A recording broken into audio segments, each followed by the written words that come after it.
channel. Ngayon, magluluto ako ng lunch. So, ang lunch na naisip kong lutuin today is ginataang kalabasa na may sitaw. Pero yun nga lang, wala akong shrimp paste na gagamitin this time. Kasi wala akong nahahanap talaga sa supermarket. Here in the Netherlands, sa online mo lang talaga siya mabibili sa mga Filipino online store.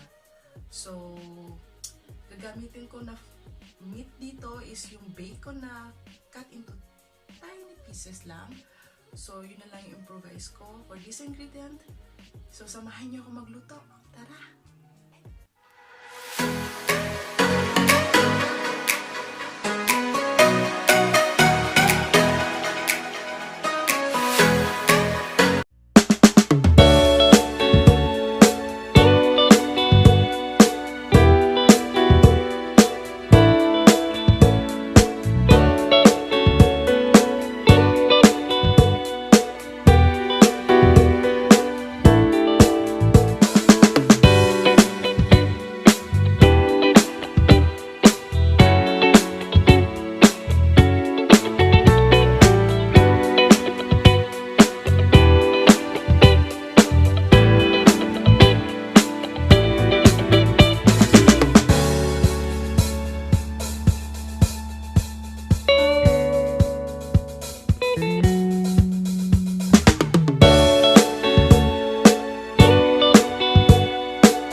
Tapos na ako magluto.